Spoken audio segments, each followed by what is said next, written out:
This is 1480 KRAE Cheyenne. Also being heard on translator K266CC Cheyenne at 101.1 FM. What you are about to hear is a sports talk radio show unlike any other that has ever before been broadcast in the capital city of Cheyenne, Wyoming, USA. This is Cheyenne, Wyoming's Sports Talk Authority. The Wyoming Cowboys, the Denver Broncos, the Colorado Rockies, and the Denver Nuggets. The show is local, it's regional, and yes, the show is national as well. Wyoming Sports Talk Today is on the air.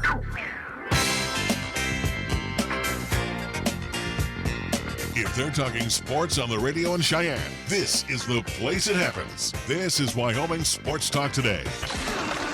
And a good Tuesday afternoon, Wyoming Sports Talk Today on 1480 KRAE, being brought to you by Taco John's of Cheyenne. On KRAE, on Yellowstone, at the corner of Delrange and Ridge, also at the corner of Pershing and Ridge, and even on the South Greeley Highway, where they're rebuilding that current location. So catch the food truck in the Outlaw Saloon parking lot. Hey, 2 words. It's very simple for today. Taco Tuesday at all Taco John's of Cheyenne. Key of Cheyenne over on Nation Way, the 2020s muscling their way in. That means the 19s must go. And they're not going out without a whimper, let me tell you. AJ has some great pricing plans put together right now for those remaining 19s on lots. So see my good friends over at Key of Cheyenne on Nation Way. Platte Valley Bank ×2, the original location on Vanda High, the east side location at the corner of College and Pershing, and over at Platte Valley Bank, again, old-fashioned customer service, high technology, everything in between, and you're going to love all of the services that Platte Valley Bank offers to you. Chick-fil-A at the corner of Windmill and Delrange, right across from Powers Field and Menards. Again, on the menu right now for a limited time is their Frosty Caramel Coffee, but on the menu, and hopefully it's going to be a mainstay forever. Forever. We're talking about their mac and cheese. It is so delicious. You don't have to make it. They already made it for you over at Chick-fil-A. Windmill and Delrange, right across from Powers Field and Menards. 2 convenient drive-thrus serving up 3 delicious squares. Breakfast, lunch, and dinner, Monday through Saturday. Medigap Pharmacy for all your pharmaceutical needs with your doctor's prescription. Let Gene and his great staff fill those said prescriptions. Explain those medications to you. And again, you can use the convenient drive-thru outside, shop inside, and they're open Monday through Saturday right next door to Texas Roadhouse. Same location as always on Bluegrass Circle. Lennox Auto Body, the auto and truck repair center over on Dunn Avenue, the Auto Glass and Detail Center over on Pershing Boulevard. Remember, it's not clean until it's Lennox clean. Both part of Lennox Enterprises, founded by Dick Lennox, tradition carried on by his daughter Heather for a quarter century, taking care of our vehicles' needs and woes here in our area. Lennox Auto Body and the Auto Glass and Detail Center. First Tier Bank, 1508 Stillwater Avenue, open Monday through Friday. Again, co-sponsors of a very special event coming up Saturday, Lions Park in the South Picnic area, the End to Alzheimer's Walk. And again, thank you to First Tier Bank tag team with the Alzheimer's organization. And we want to thank Mondello's Pizzeria, 1507 Stillwater Avenue, Suite D in the Greenway Commons, right across the street from First Tier Bank. Again, Paisan cuisine at its best, almost 5 decades now. Joe Mondello has been in our community, bringing us the primo in Paisan cuisine. I mean, I'm telling you, all fresh, all delicious. There's a key secret right there. And again, if you haven't tried his pizza, if you haven't tried the strombolis, the calzones, there's a plethora of goodies for you to check out, including their sandwiches, all in fresh baked bread. You are going to be hooked, and you'll be back time and time again to Mondello's Pizzeria. 1507 Stillwater Avenue, Suite D in the Greenway Commons are open Monday through Sunday. And our scoreboard is being brought to you by Pepsi of Cheyenne. We'll go first to Nick. Looking at action for tonight with LCCC Women's Volleyball as they are back at home tonight, 7 o'clock tip-off time, as they will take on Eastern Wyoming College. Again, that contest happening tonight, 7 o'clock. Go out, go support LCCC Women's Volleyball. Go fill that rack up tonight. So looking forward to it. That's what's at least action for tonight here in town. Do want to remind folks coming up this Friday here on 1480 KRAE, 101.1 FM, 1480KRAE.com, and video live streaming on Periscope via Twitter and also to the 1480 KRAE YouTube channel. We will have Cheyenne Central Indians playing host to Laramie Plainsman, the old-fashioned rivalry. That will be a 7 o'clock kickoff, or at least 6:30 tentative pregame show here on 1480 KRAE. Looking forward to that as it is, Week 4, Game 5 for us here in 2019. So it'll be Central taking on Laramie coming up this Friday. That would be the original Cheyenne rivalry from way back when. Yeah. All right, Major League Baseball, first of a double dip at Nats Park. Phil's in the Nationals, and the Nats win Game 1 4-1. Game's getting underway before we get out of here. Twins-Tigers at Comerica. It will be the Brewers and the Reds at Great American Ballpark. 5 o'clock games. We'll have the Phils and the Nats Game 2 of their day-night double dip. Cubs and the Pirates at PNC. Orioles, Blue Jays in the Rogers Center. It will be the Marlins and the Mets at Citi Field. Also in the 5 o'clock hour, Yankees-Rays at the Trop. It will be the Indians and the White Sox in the 6 o'clock hour at Guaranteed Rate Field. Red Sox will take on the Rangers at Globe Life Park in Arlington, Texas.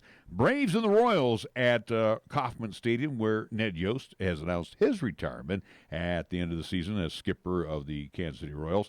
7 o'clock games, late 7 o'clock. It will be the Cardinals and the Diamondbacks at Chase Field. Rocks and the Giants at 7:45 tonight at Oracle. Madison Bumgarner getting the call for the Giants, who will be opposed by Jeff Hoffman. A's and the Angels at Angel Stadium, Anaheim in the 8 o'clock hour. Also in the 8 o'clock hour, it will be the Dodgers and Padres at Petco. Astros and the Mariners at T-Mobile Park. Our scoreboard brought to you by Pepsi of Cheyenne. I'm Nate. And I'm Kate. And we're not just literal taste buds. We're best buds. And there's nothing that we love more than a cool, crisp, deliciously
Medigap Pharmacy, 1947 Bluegrass Circle, next to Texas Roadhouse in Cheyenne. Or call 635-3712. The team at Chick-fil-A, Windmill and Del Range, directly across from Powers Field and Menards, are proud sponsors of the student athletes for the 2019-2020 school year for high school and LCCC. Not only do they support the athletes, but they are ready for your next cater-out event, meeting, or gathering. A special thank you to Chick-fil-A and all they do for 1480 KRAE and our sister station KYOI-FM during the year. For more information, call Chick-fil-A at 638-4444. Are you thinking about buying a new water heater? You could spend $1,300 or more on a gas-fired water heater. Or you could spend $0 on a top-of-the-line electric water heater from High West Energy. That's right, $0. High West members can upgrade from gas to electric without spending a penny. Don't you wish all decisions were this easy?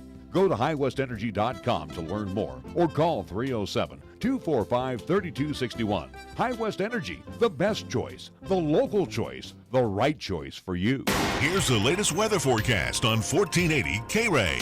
For today, it'll be sunny with highs around 80 and winds out of the west at 15 to 20 miles per hour. Then for tonight, it'll be clear skies with lows around 44. On Wednesday, it'll be sunny with highs around 72. And on Wednesday night, it'll be mostly clear with lows around 41.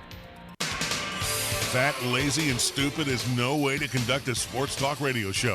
We've thrown down the gauntlet, upped the stakes, and made it clear that when it comes to sports talk radio in Cheyenne, there's a new player in town. This is Wyoming Sports Talk Today, and it's only here on AM 1480 KRAE.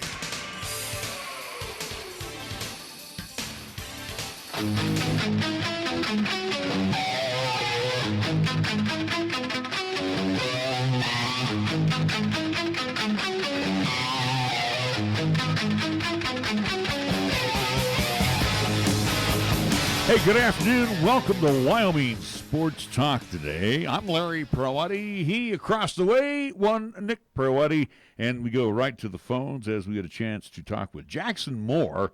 He is publisher for InsideTheSpartans.com. And do want to mention as well, too, he's also, too, publisher. It's part of 24/7 Sports, but also, too, focuses on not only San Jose State, also, too, Fresno State at barkboard.com, and also, too, Hawaii with at least WarriorSportsNetwork.com as well, too. So at least 3 Mountain West teams that he does cover. So you're telling me the guy is rich. All right, good. Hey, Jackson, welcome to our program today. Glad to have you come on board. And, you know, I'm glad that you're here because we want to talk a little San Jose because this is probably one of the more touchy feel-good stories of the Mountain West Conference.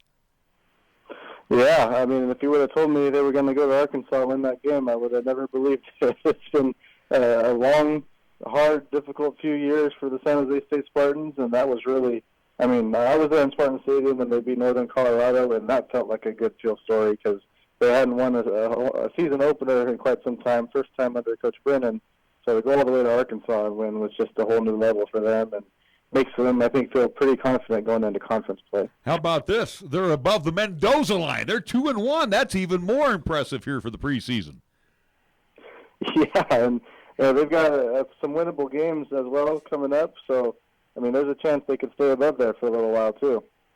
Let's talk about the San Jose State team, though. Again, 2-1, the 2 victories, as we just talked about this past Saturday against Arkansas, an SEC foe, taking down at least Northern Colorado out of the Big Sky. The only loss was to the Tulsa Golden Hurricane, which Wyoming found their own issues with Tulsa as well. So at least that nice little common opponent between Wyoming and San Jose State. But just talk about here 2019. You kind of alluded on, at least with the Spartans team, of how bad it's been in recent memory for San Jose State. But heading into 2019, was expectations kind of set? Was that bar set low again for the Spartans team?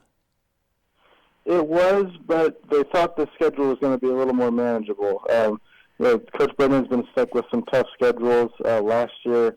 I mean, they didn't do themselves any favors with the competition they were playing the last couple of years. They had to go to Texas. They had to go to Utah. They had a Southern Florida team come to San Jose State, who was really a strong team that season. And they've just really had no good chance to come out of the gates the last couple of years. Last year, for instance, they go to Washington State and Oregon after an FCS loss to UC Davis. So, I mean, that was a quick 0-3 for them. This season, though, you had Tulsa, who was pretty bad last year. They've looked quite a bit better early on this season, as we've seen. Arkansas, of course, albeit a Power 5 school, one of the lowest ones that are out there right now. They've had their struggles, too. And then you've got Air Force and New Mexico coming up, 2 teams that didn't have a whole lot of success last year either. So they thought if they could come out with these first 5 games and get off to a good start, then perhaps they could make a bit of a step up this season and perhaps get somewhere close to bowl eligibility. I think that's been about the top end goal for this team this season. We're talking with Jackson Moore, publisher for InsideTheSpartans.com. Jackson, real quick, you know, we look at the numbers of Josh Love. Again, boy, I wish we had those passing numbers with one Sean Chambers right now with the Wyoming Cowboys. Of course, Nick Nash comes in relief, but he's one of your top rushers. You also have Dejon Packer, a couple of great hands on there with Trey Walker, Isaiah Hamilton. Is the offensive unit, in your opinion, right now, is this a ball club that you feel pretty confident when they're on the field that they're going to put points on the board? And they're starting to look that way. And I've always felt pretty good about the Spartans when it came to the running backs, the receivers, the tight ends. But O-line and quarterback play has been probably their biggest weakness the last couple of years. And sometimes they can be a result of one another. The running game has struggled because of the O-line up front, and the passing game has struggled because the quarterback's been getting sacked so much. Lev has just been injured, frankly, quite a few times off and on in his career at San Jose State. So it looks like they're finally starting to figure things up front a little bit, and Lev's been able to really take advantage of it. I didn't see 400 yards coming out of him in SEC country, but he is a senior. He's a veteran guy for the Spartans, and someone that I've seen grow quite a bit. And it was really the best position they've been in at quarterback for some time, where they've had trouble even landing on one guy, whether it be Love or some of the other competition they've had next to him. And with the offense starting to gear it up a little bit, it's been the defense that's kind of shouldered a lot of the load at San Jose over the years. But this year with Ethan Aguayo, the linebacker right now leading the team in tackles, I do believe. It looks like the defense is pretty decent, and if it matches up with the offense, over there on that western side of the Mountain West Conference. Like you said, looking at some bowl eligibility possibilities, that's exciting times over there in San Jose. Yeah, I think the defense as well, they have some strong points. As you mentioned, Aguayo, he's really the man in the middle for them at the inside linebacker. He's racking up tackles for them, really replicating kind of what they had with Frank Ginda a couple of years back.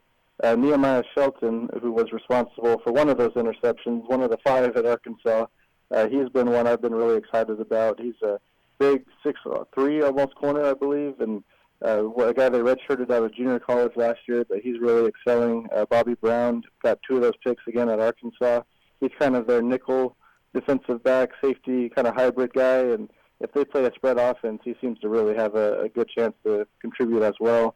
And then the defensive line, they just cycle through guys. They substitute them in and out 3 at a time, and they're getting enough pressure to make some noise as well.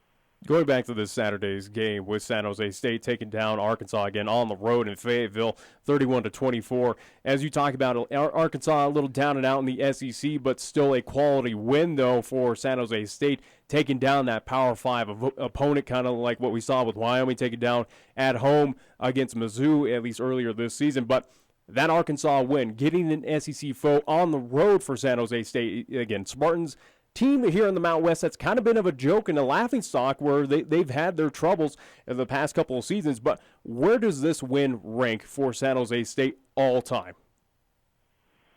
For all time, I mean, definitely in recent history, it's up there for sure. I was watching Cal and Ole Miss earlier that day, and Cal came away with that victory, and they reported it was the first Pac-12 win in SEC country since 2010. So San Jose State getting a win was an even greater feat, and definitely shows that it's not easy for anyone out in the West to go out there and get a win. I mean, given the lack of wins in recent history, it's definitely up there.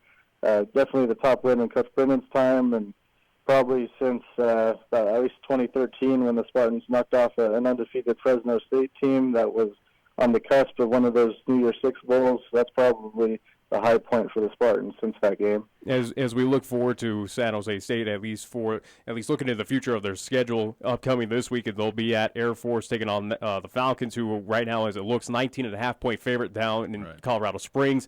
After that, they'll be at home hosting New Mexico, at Reno to take on the Nevada Wolfpack, and then one other game, just as of note, down the line, San Jose State playing host to San Diego State. As you talk about, Jackson, this team, the focus is trying to get that 6-win mark, get back to bowl eligibility for the Spartans. Looking at the at least future schedule, or at least what's on tap for the 2019 Spartans, do they have 4 more wins in them to get that bowl eligible?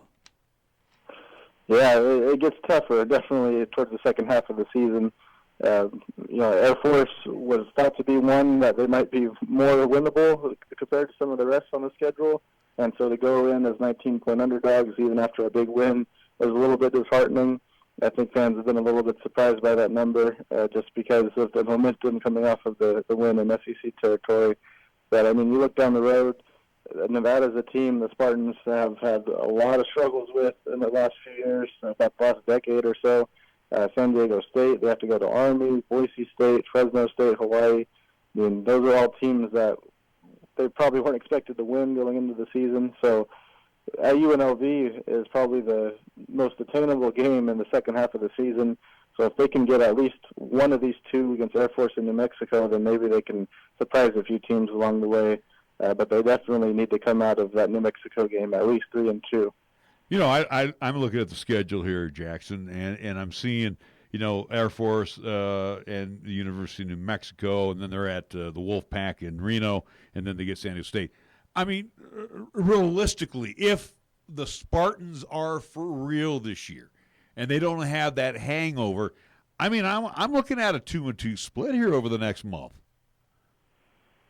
Yeah, well, definitely you look at this New Mexico game, that's one they've got to get. And this team has had opportunities to get some games, and they've just kind of been disheartening. They haven't come through when the opportunity has been there, so they still need to kind of get over that hump. But this is a program that just hadn't had ways to win. And I've been there on the sidelines taking pictures and things during games, and you just see the sideline kind of deflate at times when things don't go their way.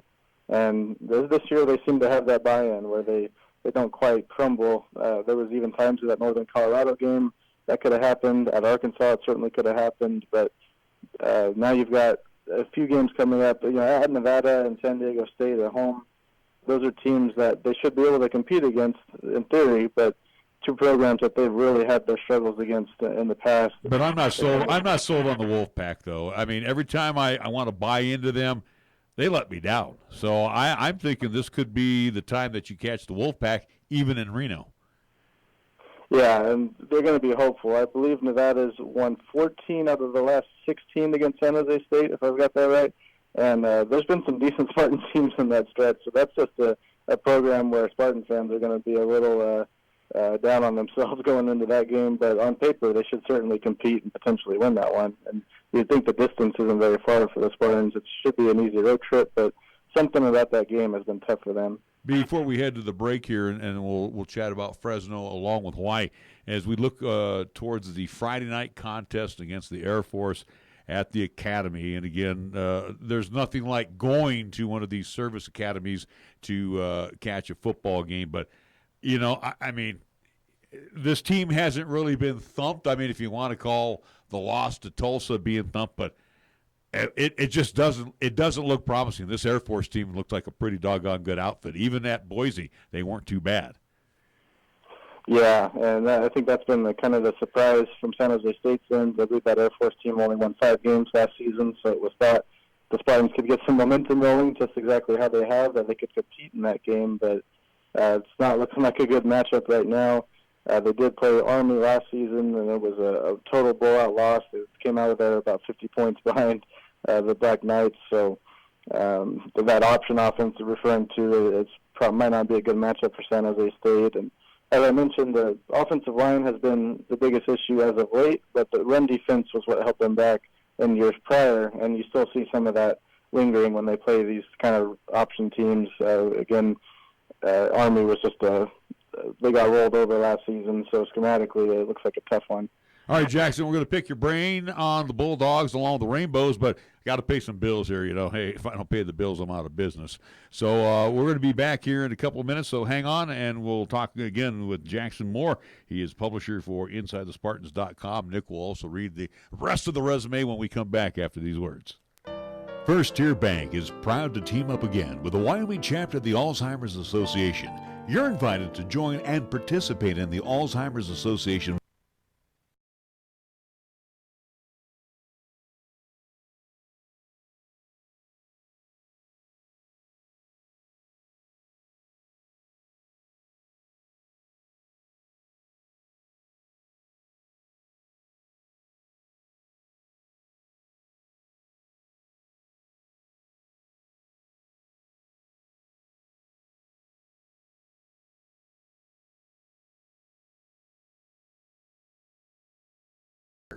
Take care of stress. I'm AJ Miller for Kia of Cheyenne. With the new Kia vehicle, you get one of the best warranties in America. The new 2020 Kia Soul comes with a completely redesigned exterior and interior, all new high-tech features, and an available turbocharged engine. This hatchback has 16 exterior color options and plenty of available features. Come into Kia of Cheyenne, call 775-0123 or go to KiaofCheyenne.com and we'll make it easy. Warranty is a limited powertrain warranty. See Kia.com or a retailer for details. Taco Tuesday is calling. Tuesday! That's the sound of tacos packed with seasoned beef and classic toppings for an amazing price. Save on seasoned beef tacos every Taco Tuesday at Taco John's. Craver Savers. Crunchy! Taco John's. Bigger, bolder, better. Answer the call of Taco Tuesday with 89-cent seasoned beef tacos every Taco Tuesday. If it happens on the diamond, the hardwood, the field, or even the ice, we'll talk about it on Wyoming Sports Talk today. Hi, this is Nick Peretti inviting you to join Larry Peretti and myself each weekday from 3 to 5 p.m. as we, along with our special guests, talk sports locally, regionally, and nationally. And you can chat with us too at 307-514-1071. It's Wyoming Sports Talk today only on 1480 KRAE, and you can stream live with us at 1480krae.com. Cheyenne Regional Medical Center is now the first and only hospital in Wyoming to provide the DAT scan and Exhuman medical imaging procedures. DAT scan is non-invasive and offers more accuracy when diagnosing Parkinson's disease. The Exhuman tests men who have previously had prostate cancer, allowing physicians to see if a patient's prostate cancer has returned. Cheyenne Regional is committed to diagnosing patients faster so they can receive quick and accurate treatment. To see if these medical imaging procedures are right for you, please talk to your current healthcare provider. Cheyenne's oldest coin dealer and supplier, The Coin Shop, is proud to serve the community since 1982. Trade or sell your gold, silver, and other precious metals.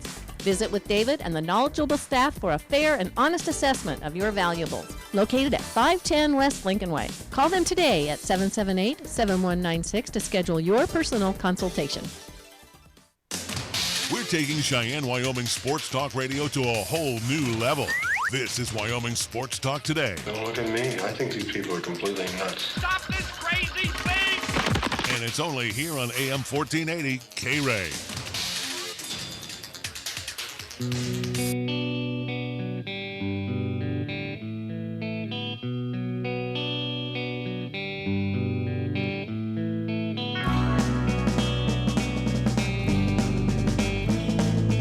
Well, we had them first with the publisher part for InsideTheSpartans.com. Now we move on to the Fresno State Bulldogs, Nick, and that one is? Barkboard.com, and also, too, afterwards we'll get to Hawaii as well, too, with Jackson. And we're talking with Jackson Moore, and we do appreciate him hanging on during the break here. All right, so Jackson, let's talk about Fresno State. You know, they opened up the season, a tough loss to USC. Again, they get beat, what was it, overtime? Yeah, 2 overtime. Double overtime times to the Minnesota Golden Gophers. Not a bad loss. Take care of business with Sac State after a bye.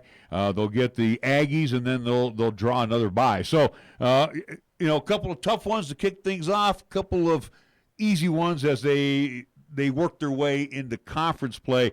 But, a typical Fresno State team, they love to air it out, and they get a lot of yards, they score a lot of points, but the defense has a little chink in the armor. Yeah, these first two games have been the first two games they played. They were real heartbreakers. If you didn't see the plays, the quarterback had a chance to score the game-tying touchdown at USC and the game-winning touchdown versus Minnesota, and both of those passes just intercepted by a defensive back flying across the field. So a really tough way for a new senior starting quarterback to break into things with the Bulldogs. The defense is part of this kind of overhaul for the 2019 team. They lose more than half of their starters from last year's conference championship team, but I thought that they reloaded pretty well, and I think you saw flashes of that against USC and Minnesota. The Bulldogs were known for holding teams under 30 points. They had done it ever since, almost exclusively since Coach Tedford has gotten here. The only teams that had scored more than 30 on the Bulldogs were Alabama and Washington. So the defense does look like a step back when you look at the scores against USC and Minnesota. The Trojans did score a kick return touchdown, and Fresno State against the Gophers were up 28-21 in the final minutes, where the Gophers converted on a miraculous 4th and 12 touchdown to tie the game and force overtime and scored 10 more points on the board. So they're only a few plays off from looking a lot better on the scoreboard, but at the end of the day, the growing pains cost them some really costly mistakes in the first 2 weeks. Yeah. You can tell they're not quite as good as they were last year, but they could get there pretty soon. Yeah, fortunately for the Bulldogs, they are still 1-2 right now in the non-conference, with one still remaining as they'll travel to New Mexico State, where they are favored in that contest by 18 points. But looking at least the conference record, or at least conference opponents of note for Fresno State coming up, they will travel down to Air Force as well, to Colorado Springs to see the Falcons. They also, too, will see Hawaii. They got to travel to the islands this year. They will host Utah State. They will also to travel down to San Diego State. But outside, for Fresno State, seeing the likes of San Jose, Nevada, you're looking also too at CSU that's down, UNLV, a very winnable game for Fresno State. With that all being said, and looking towards the Mountain West Conference for the Bulldogs, is this still a team that at the beginning of this season, a team that was anticipated to take care of at least the West Division and compete for that Mountain West Championship once again? Does Fresno State still have that opportunity? Do they have the talent? Will they be able to represent that West Division in that Mountain West Championship game? Yeah, I think they have definitely the talent to make it happen. I think as far as the starting lineup goes, it's not been terribly a step back from last year's team, but the depth is not quite there. They suffered a couple injuries, and a few more could really doom this team. But for the time being, they have enough, I think, to get it done. Really, this season on paper, you look at the big 3-game stretch of being at Hawaii versus Utah State, at San Diego State for the first 3 weeks of November. That's kind of been viewed as the make-or-break stretch there for the Bulldogs. But the way this Air Force team is looking, the Bulldogs have to go to Air Force to start conference play. That game has looked a whole lot tougher. And the Bulldogs obviously still working some things out. That's a game that they really need to get to set the tone and hopefully make that run again that they're looking to make. No disrespect towards the West with Fresno State and San Diego State, but after that, it's if you get 6 wins, you might get bowl eligible. But I would have never thought at the beginning of the year. I thought maybe it would be Boise and Utah State as always, and then I felt Air Force was going to be a little improved this year. But the Cowboys have come out of nowhere, and it seems like the Mountain Division of the Mountain West seems to be a little stronger than the Western side of the Mountain West. Oh, I would definitely say so, especially at the top end. Boise State and Utah State looking really good right now. Of course, Utah State winning that one against San Diego State this past weekend. The West Division has really been a lot of teams that got new coaches all at the same time, and you've seen the different levels of how they've improved over the past couple of years. Of course, San Diego State has been the one constant, and then Fresno State with Coach Tedford skying up the standings, and then it's really been those two and everyone else. We've seen Nevada and Hawaii start to figure things out, it looks like. So we'll see if either of those teams can make a jump this season. Of course, Hawaii opening with 2 Pac-12 wins. That was a good way for them to kick off the season. But definitely feels like Fresno State and San Diego State are going to go for it again. Those are the only 2 teams to win the West since the Mountain West went to 12. So that trend may continue again this season. Is there any possibility, as you talk about the Hawaii Rainbow Warriors, again, 2 at least at home there at Aloha Stadium, taking down 2 Pac-12 teams back-to-back, being Arizona and Oregon State. The only loss so far for Hawaii, who is 3-1, was on the road against a ranked 23rd Washington team in Seattle, where they lost 52-20. Last week they got the win at home against Central Arkansas, so they do sit right now 3-1 in non-conference play for the Hawaii Rainbow Warriors. But does Hawaii have an outside shot to compete for that West Division title over Fresno and San Diego State? Is there any slight possibility for Hawaii to represent in that championship game? I think so. They get Fresno State and San Diego State at home, so that's a big plus for them. But just looking at this team, they have improved, I think, just enough to win games perhaps they wouldn't have last year. The offense was obviously rocking and rolling for them last season, but the defense was a huge liability, and it still has been this year, but it's been just good enough to beat Arizona by 7. It's been just good enough to beat Oregon State by 3. Washington was a game they probably weren't going to have much of a shot at regardless, but they do look a little more well-rounded. They're not as easy to pick on defensively, and I think that's going to be the difference in a few more wins, but it may not be enough to get that division title. It's interesting with Hawaii, and again, with the Rainbows, always tough on the islands, get them off the islands, and they're mortal. And they're kind of a nervous pick against Nevada. I mean, they're only a 2-point favorite against Nevada, so not too many takers yet on Hawaii. But I am sold on the McDonald kid, the junior from La Mirada, California. The only downside to him, besides throwing the football and airing it out, he does get picked a little bit, and that's probably not the only downside to make that offense that much more dangerous.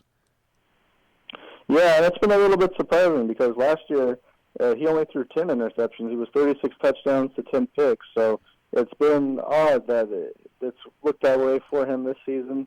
Against Arizona, for instance, he threw for 378 yards and 4 touchdowns, but he got benched because he threw 4 picks. And their backup, Chevan Cordero, he led the team to a victory there against the Wildcats. So they do have a second option if needed. But he had a really rough game against Arizona with the 4 picks, and then he threw 3 at Washington. And I think the Huskies are a team that's good enough you can kind of forgive some of that. But I believe last year he started out the first 6 games, 24 touchdowns and 2 picks. So the numbers right now are a little head-scratching with the interceptions. It's just not quite like him. Tell me a little bit about Cedric Byrd, the second, if I'm not mistaken, last year as a junior. We saw him in Laramie, but again, the senior from Los Angeles, California. I mean, he has been the main focus. Yeah, and he was kind of the sidekick to John Ursua last season. Ursua now with the Seahawks, so Byrd steps right in, and it's an offense that typically has 2 slots on the field at all times, but now he's getting the primary of those targets. 411 yards, 33 catches, 6 touchdowns already this season. I mean, the numbers sound ridiculous, but that's just kind of a product of the offense they ran. But, I mean, he's fast, he's quick, he has good hands. They can get him in open space up the middle, and the team kind of depends on matchups, whether they like to go to the slot or the outside more, but Byrd seems to be the one constant who's always catching passes and racking up the numbers. As we mentioned again, Hawaii sits 3-1 right now, at least outside of non-conference. When they get set up to be in Reno to take on the Nevada Wolfpack, that coming up this Saturday. Right now, again, 3 wins away for Hawaii to be bowl eligible. Is it safe to say at this point in time that Hawaii is a lock just to represent themselves at that Hawaii Bowl as they seem to get year in and year out? Yeah, I would think so, and it looks like as long as BYU hits 6 wins, they're locked in this year for that game. So, I mean, that's an old rivalry between Hawaii and BYU that should be one of the better bowl games, I would think. The Rainbow Warriors are still going to try to make some noise otherwise, but it sounds like that game's almost about locked up between those 2 teams, and it'll be a really fun one in December.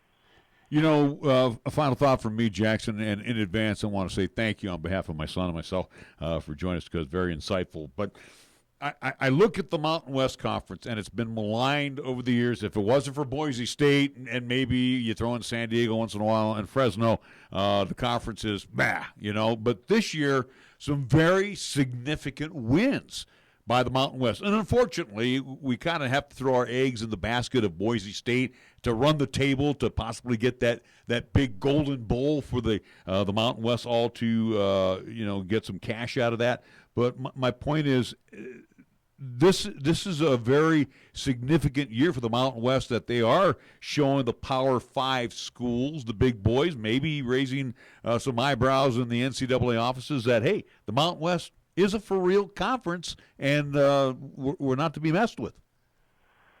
Yeah, I mean, this non-conference season has been huge. I haven't seen anything like this for quite some time, and I don't know necessarily if these teams knocking off Power 5 programs are going to raise up to the levels of Boise State, Utah State, maybe Fresno State, San Diego State, in terms of competing for the title. I don't know if they've elevated that far, but they definitely won games that they haven't in the past, and it's made the conference look a whole lot stronger as a whole. Could result in more bowl eligibility down the line, and it just makes for a much stronger overall conference. But I think at the end of the year, when it comes down to conference title talk, it's going to be the same group of teams that are fighting for the championship. In your opinion, how many, as you look right now in your crystal ball, how many Mountain West teams will be bowling after this is all said and done? Oh, man, it's still a little bit early, but I would say, I mean, there's definitely opportunity for 7+ perhaps to get to bowl eligibility. I mean, you look at the records right now, and it's a lot better than usual at this time of year. Usually you've got a bunch of teams going to get those big paydays and taking losses, and there's not a whole lot of teams that are even below 500 right now, and as mentioned, Fresno State's one of them at 1-2. I don't know if they'll be Mountain West champs, but I'm pretty positive they'll at least be bowling. So a lot of teams are off to a good start right now, and of course they're going to eat at each other in October and November, but it should set up pretty nicely with that non-conference performance. Well, Jackson, very insightful. We thank you so much for all of the information on the Spartans as well as the Bulldogs and the Rainbows. We do appreciate it, and take care, and hopefully we catch up with you down the road.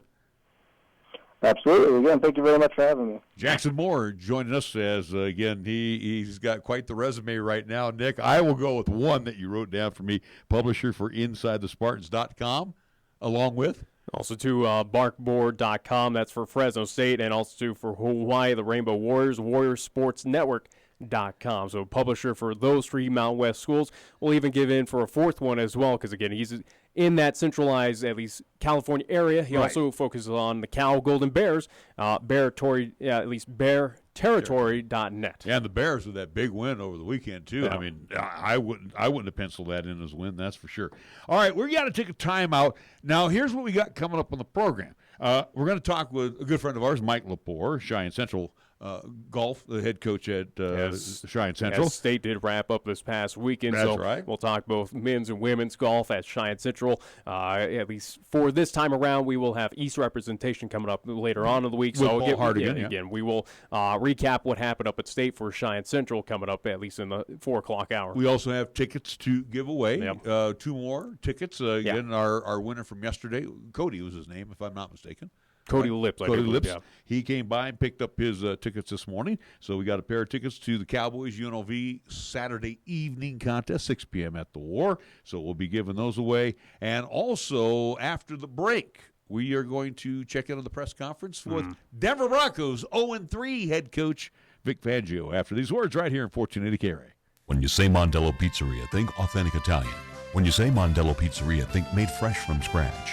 When you say Mondello Pizzeria, think great pizza, delicious Philly cheesesteak, superb hot and cold Italian sandwiches, meatballs, sausage, and special subs, calzones, crisp salads, and great service. When you say Mondello's Pizzeria, think unmatched Italian taste. Mondello's Pizzeria, 1507 Stillwater Avenue, your only true Italian stop for lunch or dinner. At Platte Valley Bank, we love to see our customers come through the door.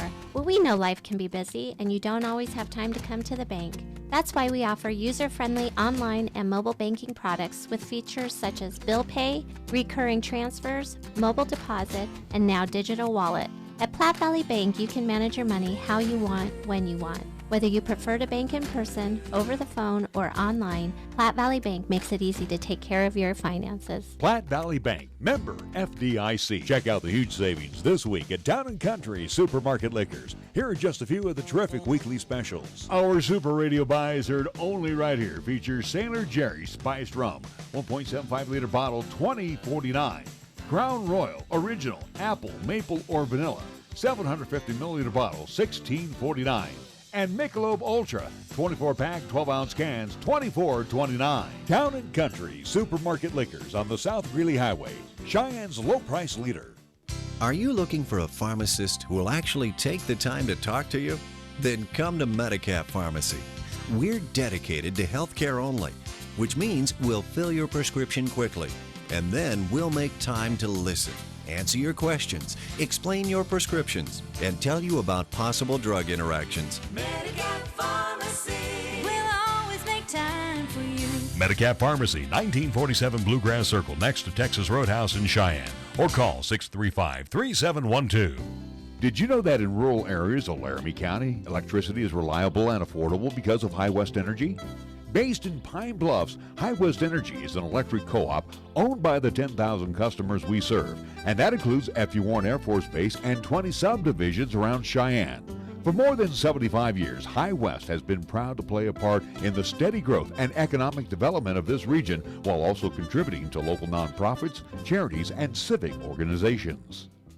The team at Chick-fil-A, Windmill and Del Range, directly across from Powers Field and Menards, are proud sponsors of the student athletes for the 2019-2020 school year for high school and LCCC. Not only do they support the athletes, but they are ready for your next cater-out event, meeting, or gathering. A special thank you to Chick-fil-A and all they do for 1480 KRAE and our sister station KYOI-FM during the year. For more information, call Chick-fil-A at 638-4444. Here's the latest weather forecast on 1480 KRAE. For today, it'll be sunny with highs around 80 and winds out of the west at 15 to 20 miles per hour. Then for tonight, it'll be clear skies with lows around 44. On Wednesday, it'll be sunny with highs around 72. And on Wednesday night, it'll be mostly clear with lows around 41. You bleed brown and gold? So do we. Wyoming Cowboys football and basketball is always front and center on the show. This is Wyoming Sports Talk Today, and it's here on AM 1480, KRAE.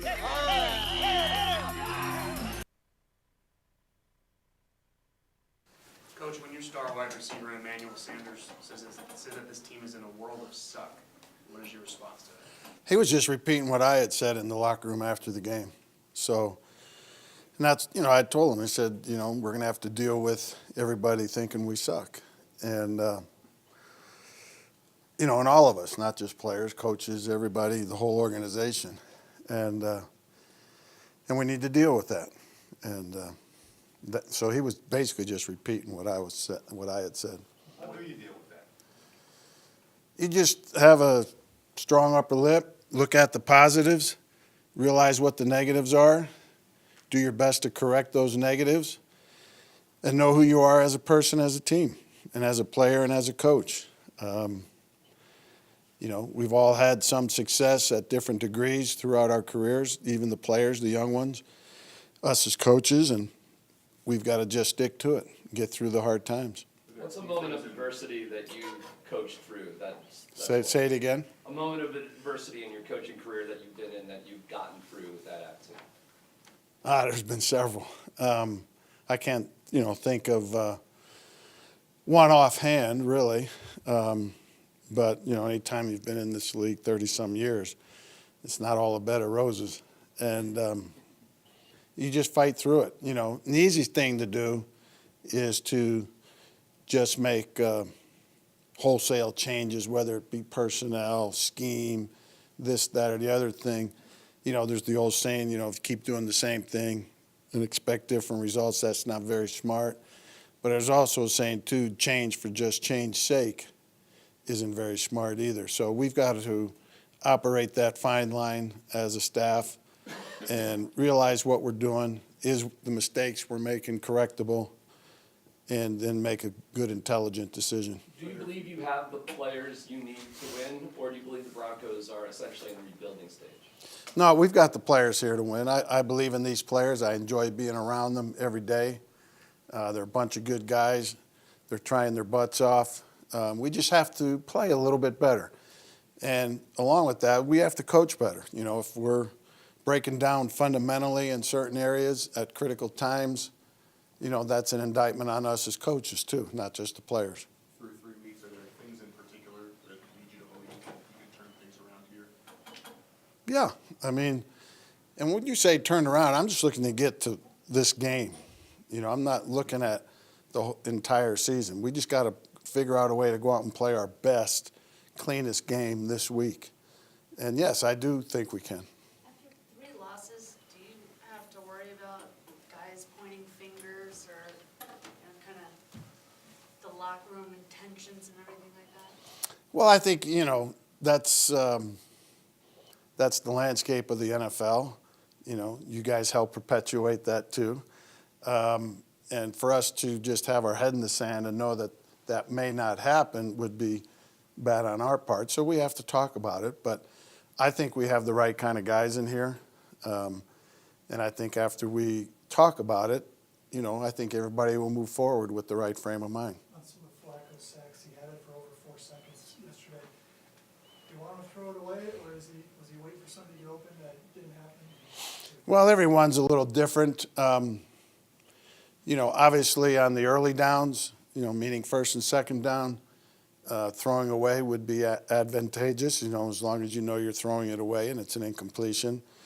On third down, if he's not sure, the extra 345-yard loss, if he's not sure that he can throw it away cleanly, really doesn't kill you that much. But,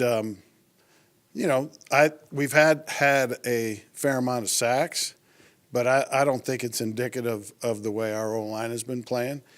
Some sacks are caused by routes, too, not being cleanly run, or the defense jamming up a route.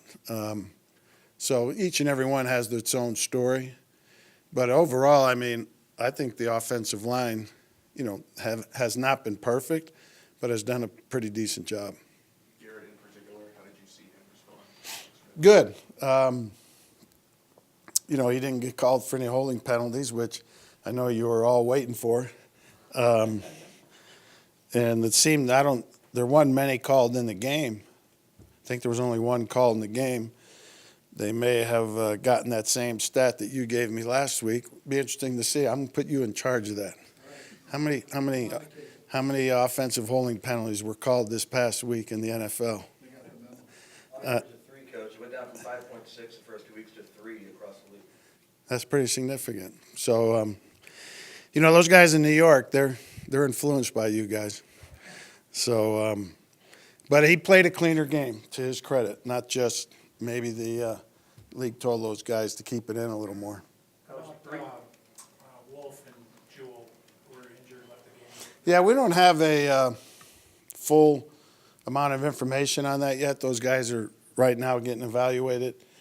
Both of those guys you mentioned are in the process of getting an MRI. So the MRI is the magic wand these days. You got to wait for that. Coach, 3 games now without a sack or a takeaway. How do you buck this trend? Just keep grinding away. All of these games have had kind of a similar type personality to them. And, the teams are trying to avoid us, particularly our outside rushers, of having an impact on the game, with throwing it quicker, running it more. We've been behind most of the time in all these games. And I think they're willing to accept that, until we can change it. And we've got to change it by playing better defense to where we can get into some more passing situations. We had some nice rush on a couple of the third downs yesterday, albeit they didn't result in sacks, but they did result in incompletion. So it's still there. That we've gone 3 games without one is highly unusual. I acknowledge that. But we've got to get better there. Some people are actually now questioning Von Miller's fit in your defense. Is that even fair or right to do that? Yeah, I don't think that's correct, because really he's playing basically the same way he's played in his whole career. When you say you don't want to make change for change sake, is it a harder sell on players to stay the course when they're not getting the results? Oh, I think you just show them the video evidence of why you feel that way. Is there a chance Janovich plays this week, and what would he bring to the offense? There is a chance he plays, but we'll see how he looks in practice. I don't ever want to put a guy out there that's not completely ready to play. What would he bring to the offense if he can play? Well, he'd bring a steadiness, I thought Beck went in there yesterday and his snaps did a nice job overall. But Andy's experienced. He's experienced in this offense. He's an experienced fullback. Besides being a good fullback from a talent standpoint, he's experienced. And anytime you have a good combination of talent and experience, that's a good thing. What was yesterday the right time to give Devontae Bosby a big opportunity, and how do you think he did? He did fine. He had some really nice plays. Broke up a couple passes. He has some plays that he needs to fix. He had some plays that could potentially have been big plays for them, but they didn't find them. So he's got to correct them now that they're on tape. He could have tackled better in a couple instances, but overall he took advantage of his opportunity, and that's why we left him out there. A few more for the coach. You mentioned only one hold, and then obviously a bit of a ticky-tack one. What did you see on the play? Is that maybe one of the 10 plays you'll turn in this week? No, he held him. Callahan, any update there? Not yet. Not yet. Coach, after watching the last 3 games, is there anything about Joe Flacco's performance where you feel like you need to encourage him to be more aggressive and push the ball down the field?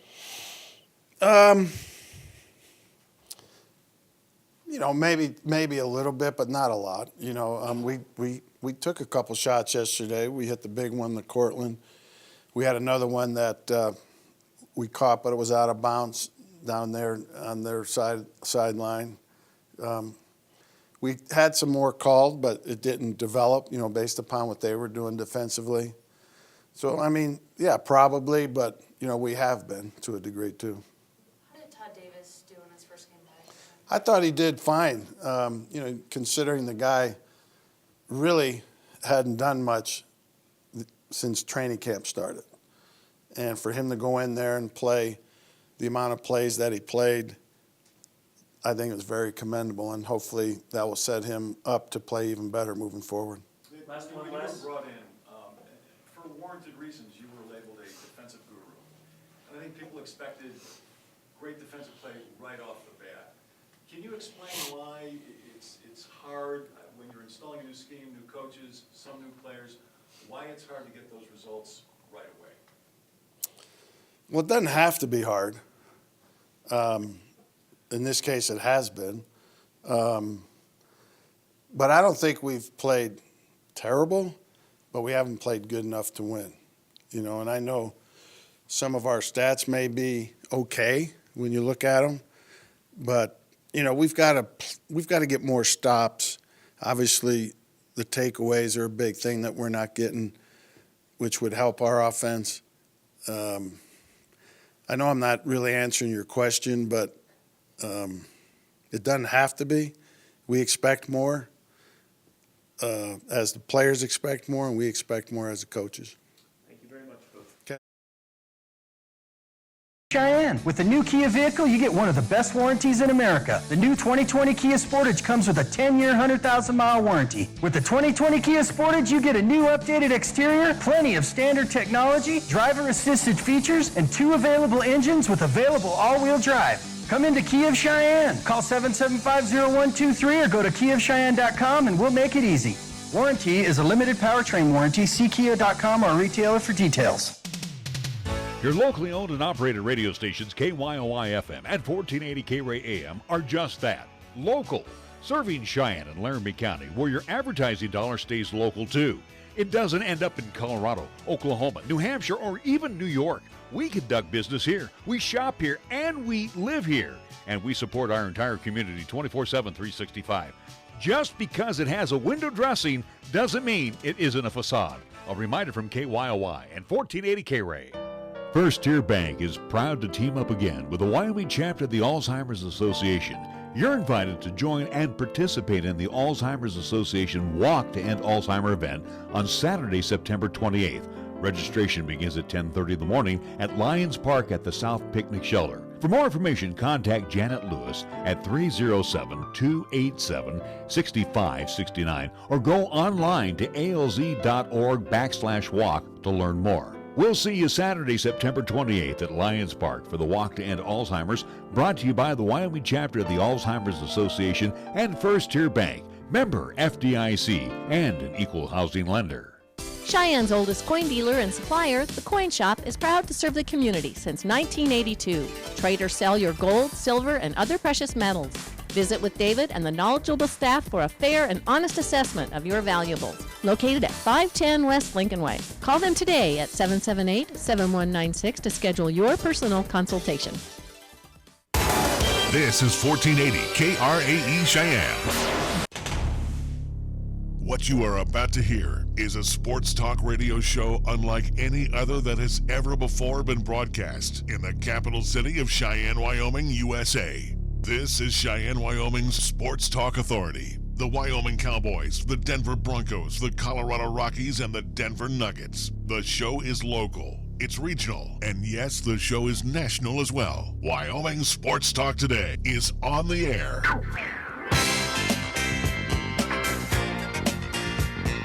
If they're talking sports on the radio in Cheyenne, this is the place it happens. This is Wyoming Sports Talk Today. Hour number 2 of Wyoming Sports Talk Today being brought to you by Mondello's Pizzeria, 1507 Stillwater Avenue, Suite D, the Greenway Commons, 7 days a week, Paisan cuisine at its best. The reputation of Mondello's Pizzeria, again, stretches far and wide, rated in the top 10 by the Food Network, pizza-wise. Obviously, they need to start trying those sandwiches on fresh baked bread, too. Everything at Mondello's always delicious. See Joe and the crew. 1507 Stillwater Avenue, Suite D in the Greenway Commons. Across the street at 1508 Stillwater Avenue, it's First Tier Bank offering some great annual percentage yields right now on their CD. So check out what Tim and the crew have for you over there at First Tier Bank. Co-sponsors with the Alzheimer's Association, the End to Alzheimer's Walk this Saturday, Lions Park, meet in the South Picnic area. I do believe around 10:30 coming up on Saturday morning. We also want to thank Lennox Auto Body over on Dunn Avenue, the Auto Glass and Detail Center over on Pershing Boulevard, both part of Lennox Lennox Enterprises. Again, founded by Dick Lennox, tradition carried on by his daughter Heather, and nothing has missed a beat at all during the transition. So again, thank you to both Dick and Heather for the wonderful job and services that Lennox provides. Medigap Pharmacy, for all your pharmaceutical needs on Bluegrass Circle next door to Texas Roadhouse. Remember, Gene and the crew there Monday through Saturday. Chick-fil-A at Windmill and Del Range right across from Powers Field and Menards. And again, serving up 3 squares Monday through Saturday. 2 convenient drive-thrus. I invite you to go into Ray and City's place inside and dine and try out their 2 goodies that they have for you right now. Now on the menu, you can enjoy their delicious mac and cheese, and for a limited time, have their frosted caramel coffee. And that will go good with your chicken sandwich, your waffle fries, and the mac and cheese for you over at Chick-fil-A. Platte Valley Bank ×2, banking done the old-fashioned way, done the high-technology way, done everything in between. Again, whatever loan you're looking for, you got to talk with Rick and the great crew over at Platte Valley Bank on Vanda High at the corner of College and Pershing. We want to thank Key of Cheyenne over on Nation Way, where AJ is going to make you an offer you can't refuse, especially on those 19s. They must go because the 20s are muscling their way in right now. And again, you might want to take a test drive in the 2020. That's fine. You've been holding out for the 2020s. They're here. And AJ's got some great plans for you right now over at Key of Cheyenne on Nation Way. And 2 words, Taco Tuesday, because it's Taco Tuesday at all Taco John's of Cheyenne, including the food truck over on the South Greeley Highway. And we get things underway with our scoreboard. It's being brought to you by Pepsi of Cheyenne. We'll go first to Nick. Looking at what's upcoming tonight for LCCC women's volleyball at 7 o'clock. Tip-off time between them and Eastern Wyoming College. They're live at the rack as, again, LCCC getting underway with conference play. Again, that game is set to tip off at 7 o'clock. They're live at the rack. So looking forward to that contest tonight. Also, do want to remind folks coming up this Friday here on 1480 AM, 101.1 FM, 1480KRAE.com, and video live streaming on Periscope via Twitter and also to the 1480KRAE YouTube channel. We will have Cheyenne Central playing host to Laramie Plainsman, the old natural rival between those 2 teams. That will be a 7 o'clock kickoff on Friday, 6:30 tentative pregame show here on 1480 KRAE. Looking forward to that contest as it is week 4, game 5 for us here in 2019 Class 4A football. In Central, you better gear up. We've got you for the next 3 weekends, including East Central in 3 weeks. All right, let's go to the Major League Baseball scoreboard. There's one final in the books. It's a day-night doubleheader. Nats have beaten the Phillies 4-1, so the Nats, again, with that strong grip hold on that wild card spot, the number 1 wild card. Games getting away as we will still be on the air. Twins of the Tigers at Co-America 440. Also 440, Brewers-Reds at Great American Ballpark, and the Brewers are the resurging team right now for the wild card. Phils and the Nationals, 5:05, Game 2 at Nats Park. Cubs, Pirates at PNC, Orioles, Blue Jays at the Rogers Center, Marlins, Mets at Citi Field, Yankees, Rays in the Trop. You know the A's will be keeping an eye on that scoreboard. Indians and the White Sox at Guaranteed Rate Field in Chicago. Red Sox, Rangers at Globe Life Park in Arlington, the 6 o'clock hour. Also 6 o'clock hour, Braves, Royals at Kauffman Stadium in Kansas City, MO. It will be the Cardinals, Diamondbacks at Chase Field in Phoenix, 7:40 for this. Believe it or not, it's only 83 degrees right now in downtown Phoenix. 83? Oh, it's cold there right now. 7:45, Rockies and the Giants at Oracle Park. Believe it or not, it's hotter in San Francisco than it is in Phoenix. 89 degrees currently as they get ready for the Giants and the Rockies. 8 o'clock game will have the Angels and the Swingin' A's at Angel Stadium, Anaheim. Dodgers, Padres at Petco, 8:10. Also at 8:10, Astros and the Mariners at T-Mobile Park. Our scoreboard brought to you by Pepsi of Cheyenne.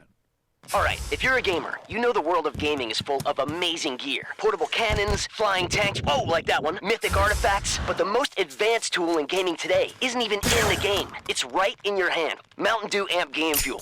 Mountain Dew Amp Game Fuel is purpose-built for gaming, created with pro gamers for gamers. What does that mean?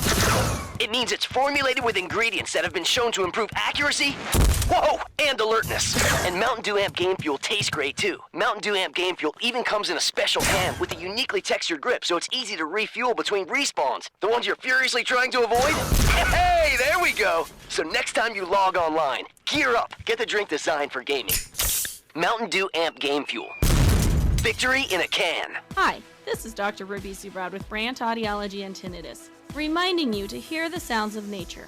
Plan your next hunting trip to protect your hearing from the damage that comes from the harmful muzzle blasts by using good hearing protection. Brandt Audiology and Tinnitus can help with basic custom-fit earplugs to devices that can protect your hearing while allowing speech and sound to filter through. Call us at 307-426-4327 to make an appointment today or visit our website at brandtaudiology.com. We are the key to your cleaning success. The Key People that provides affordable office and professional cleaning services for over 40 years with exceptional customer care. All of our contractors have background checks and are licensed and bonded. We guarantee you a safe and secure service that is tailored to your individual and business needs. The Key People do not impose year-long contracts, and all quotes are free, confidential, and personalized. Call the Key People at 1-800-468-8283. That's 1-800-468-8283. You can actually get something good for your health at a drive-through window. When you order your next prescription from Medigap Pharmacy, call ahead and use our drive-through window. Or you can call for free delivery. You can even log on to Medigap.com and order a prescription refill. Your Medigap pharmacist will call you to make arrangements for pickup or delivery. Medigap Pharmacy. We'll always make time for you. Medigap Pharmacy, 1947 Bluegrass Circle, next to Texas Roadhouse in Cheyenne. Or call 635-3712. Taco Tuesday is calling. Tuesday! That's the sound of tacos packed with seasoned beef and classic toppings for an amazing price. Save on seasoned beef tacos every Taco Tuesday at Taco John's. Craver Savers. Crunching. Taco John's. Bigger, bolder, better. Answer the call of Taco Tuesday with 89-cent seasoned beef tacos every Taco Tuesday.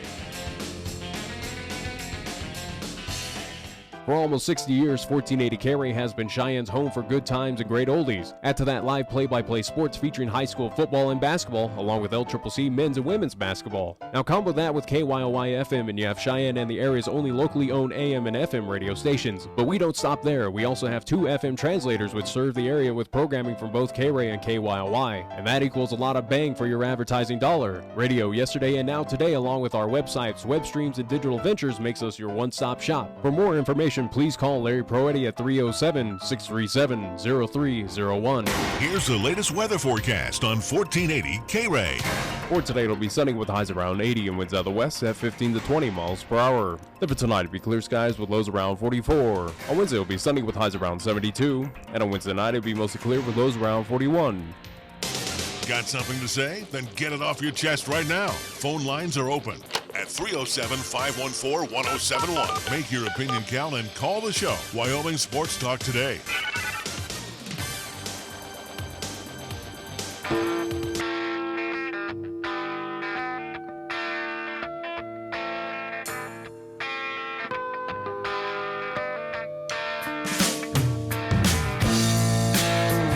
We are back on Wyoming Sports Talk today. Our next guest will need to give him a buzz. He being the head coach at Cheyenne Central, the golf head coach, Mike LePore. We'll talk to him here in just a few minutes. I want to remind you here a couple of things. First off, the Wyoming Cowboys basketball team.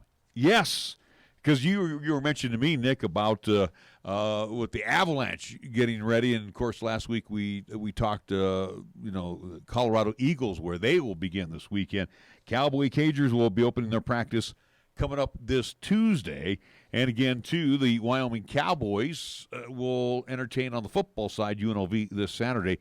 We got some more tickets to give away. Matter of fact, this hour, in a little bit, we'll be giving away another pair of tickets plus some goodies, I do believe, to our good friends over at Chick-fil-A. So that'll all be coming up for you here in just a few. When we come back after the break, we talk with Mike LePore from Cheyenne Central, the golf head coach, after these words on 1480 KRAE. The team at Chick-fil-A, Windmill and Del Range, directly across from Powers Field and Menards, are proud sponsors of the student athletes for the 2019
check out technetprofessional.com on the World Wide Web. Cheyenne Auto Repair and Service always goes one step above the rest when it comes to the care of your vehicle. 604 West Lincoln Way in Cheyenne, open Monday through Friday. Call and set up an appointment at 632-0498.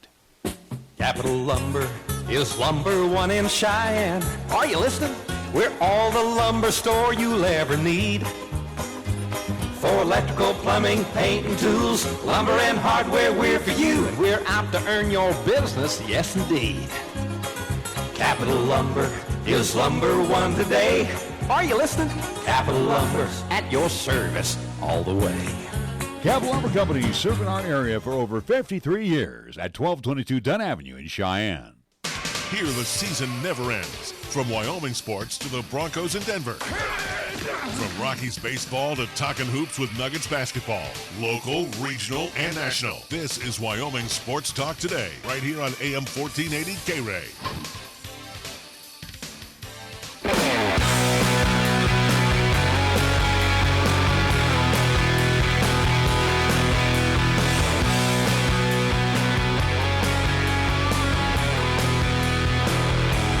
Welcome back to Wyoming Sports Talk Today. Well, we found him. We can take him off the milk carton. He has been located. He's no longer on the amber list, and that is one Mike LePore, Cheyenne Central Golf head coach, to join us. Mike, thank you so much for taking time out of your busy schedule to join us here on Wyoming Sports Talk Today. No problem, Larry, and I'm sorry. I spaced it out. That's what happens when you get old, huh? See, I'm not the only one that has senior moments. All right. Again, here we are, talk with Mike, of course, Larry Proati, Nick Proati. Real quick, Mike, let's, and I was sitting down here just before we brought you on air, and I was thinking back to my high school days, obviously some 40-plus years ago, where, you struggled to get about 7, 8 kids, and even women's golf wasn't even at the forefront. But tell me, how many kids did you have out for golf this season? This fall, I had 40 kids out, and I had 10 girls, so of those 40. So it was a pretty good year. When you look at the amount of kids that come out for golf right now, and again, young men, young women, I should say, is this a reflection of how popular the sport is getting? Not so much because of the PGA, but just in general of the exercise involved and the funness of the sport. Oh, I think it's starting to peak again, Larry. For a time there was, golf was numbers in golf were down, and I think they're starting to come up a little bit. I don't think we're going to see the type of numbers that we saw 20 years ago, because it's a different age and a different time. But the numbers are starting to come up, and we're getting a lot more kids in our junior programs and that sort of thing. So it is catching on with the younger kids, so it'll help. I think it'll help in the future. How much does it help of having these events? Like we've talked with you before about the Wyoming, at least Open, the Invitational that happens here in Cheyenne, other events that go across the state of Wyoming, but also too, you do have some familiar faces here in Cheyenne, or at least across the state, that have also too made it up all the way to the PGA Tour. That also too kind of give some of these these student athletes some hope to say, hey, if I try hard enough, I work hard enough at this, I have an opportunity to, make a living at doing this as well. Oh, there's no question, Larry. You get, it's like Nimmo in baseball, and and Josh Creel playing golf. Yeah, it does have an impact, and kids see that and say exactly the same thing. You say, well, hey, if I work hard enough, maybe I can do that, and that would be kind of fun. So there's no question it helps. When you have your golf meets and then you get into the, the tournaments, like state tournament, all that, you don't have that luxury, Mike, like a football coach or a basketball coach. You can't scout the other team, or maybe you can, but, you can't, it's a gentleman's game still. You have to be quiet on the tee box and at the green and all that stuff. But, I mean, there's no taunting. I mean, what are the things you do to prepare for, a Thunder Basin, a Cheyenne East, a Cheyenne South? How do you prepare your kids for those individual meets?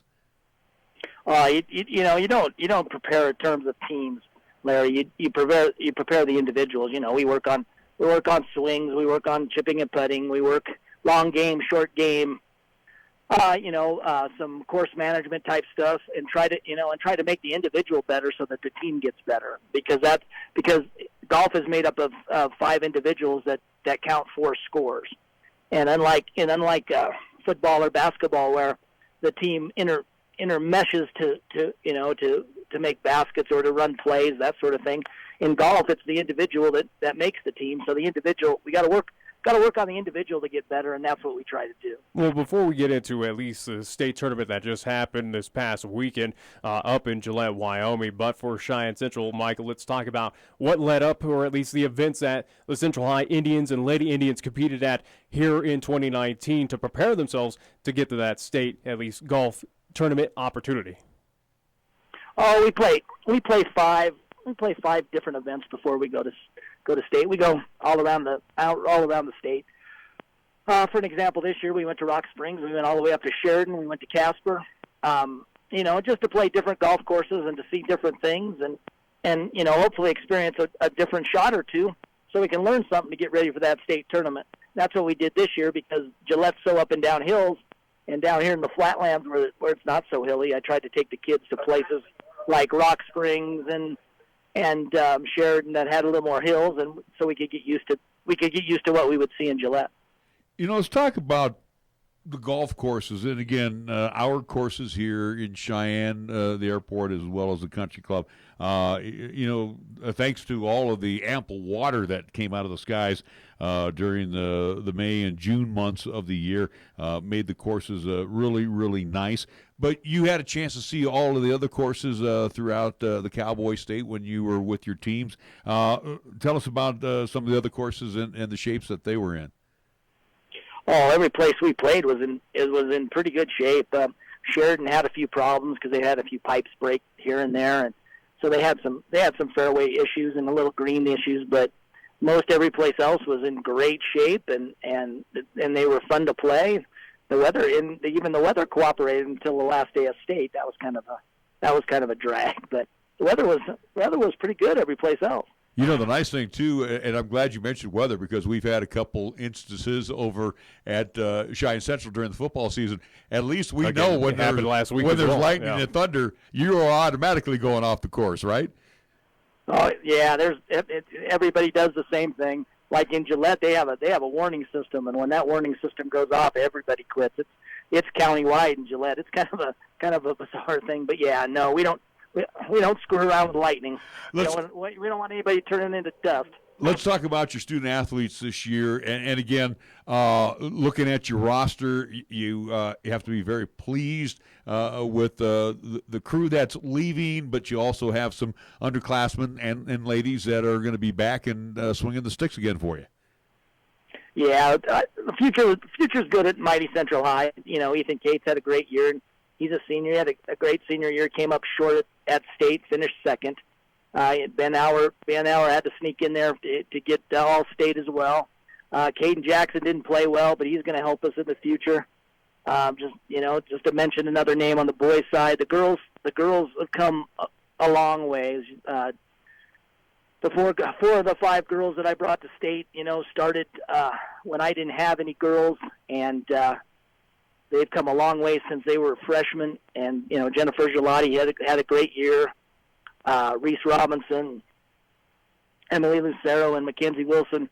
Those girls deserve props, and they've come a long way. They've improved 30, 40 shots from their freshman year, and just working hard. So that'll be good. We got a couple of freshmen that are going to help us on the girls' side. So things look pretty good for us going forward. Talk about the differences, not to cut you off, but at least, again, going back out, and we'll focus on the boys' side and eventually get to the girls' side for Cheyenne Central, but on the boys' side from the, at least, state tournament, you look at number 1 was Kelly Walsh, where they finished over 59, right behind them, Natrona County. Third was Cheyenne East, and right behind, at least the East High Thunderbirds, was Cheyenne Central, your squad, Mike. But, talk about the difference where Cheyenne Central coming in plus 100, Kelly Walsh finishing that tournament plus 59. What is Kelly Walsh doing, or at least what did you see from those Trojans out there that they're doing a little bit better than everyone else in Class 4A? Well, it's it all goes in cycles. I remember five years ago when I had that kind of crew myself, and you just get 5 kids together at the right time that all play pretty well. Nobody's really flashy, but they're all shooting sub 78, and they're just a good team, and that's what's happened to Kelly Walsh over the last 3 years. They've just been that good, and it's just a cycle. Next year they lose a couple of cogs in that wheel, so things will change a little bit, and we'll go from there. But I don't know if anybody's doing anything different. It's just a I think it's just a cyclic thing, and that's the beauty of high school sports. Whatever walks through the door is what you take, and some years it's pretty good, and some years it's not. Hey, how about this? I think that's. I'm sorry, I didn't mean to cut you off, Mike. I was just going to say, how about the state of golf for Cheyenne Central? Again, your counterparts, Cheyenne East and Cheyenne South. It seems like our student athletes really enjoy these programs that are being offered. And, again, we've talked with Paul. We haven't had the opportunity yet to talk with Cheyenne South. But the bottom line is all 3 high schools are getting after it on the links. Yeah, I think we're all doing pretty well. Our junior programs are pretty strong, and we're getting some better golfers out of those. So that's going to help us, at all three high schools. And as long as the junior programs are strong, I think the high school programs going forward will be strong. If we have like in my junior program, I had 110 kids last year, so that helps. And I think the country club had close to 100 kids in their program, so that's going to help all 3 high schools. And we're gonna be better going forward. It's not gonna be too long. We're gonna be, we contended for the state titles this year. We're gonna contend again. Well, in talking now post-state tournament here in the fall side of 2019, focusing on the spring upcoming in 2020 for Cheyenne Central, both boys and girls, but at least for you, Mike, what's kind of the approach for your student athletes out there? What do they need to do in the off season to get ready for springtime golf? Well, we're just, we don't do much. Just try to keep that swing loose when the weather's nice, and come spring when it gets nicer and we get out there, we'll start working on technical stuff, trying to hit the ball better, trying to get it to go where we want it to go. Because after all, that is kind of a prerequisite in golf. The biggest thing we have to work on our end is to learn how to compete a little bit more. We tend to hang our heads a little bit and not learn how to forget. Golf. The biggest thing in golf is forgetting what you did on the last hole. Or forgetting what you did yesterday. Because there's always tomorrow and there's always another hole. So we're gonna really focus on that next spring and next fall to see if we can't get us a little better there. Because if we do that, we're gonna get a lot better, a lot faster. Hey, Mike, final thought for me, and we want to thank you again for joining us here on Wyoming Sports Talk today as we've had a chance to talk Cheyenne Central golf for this season.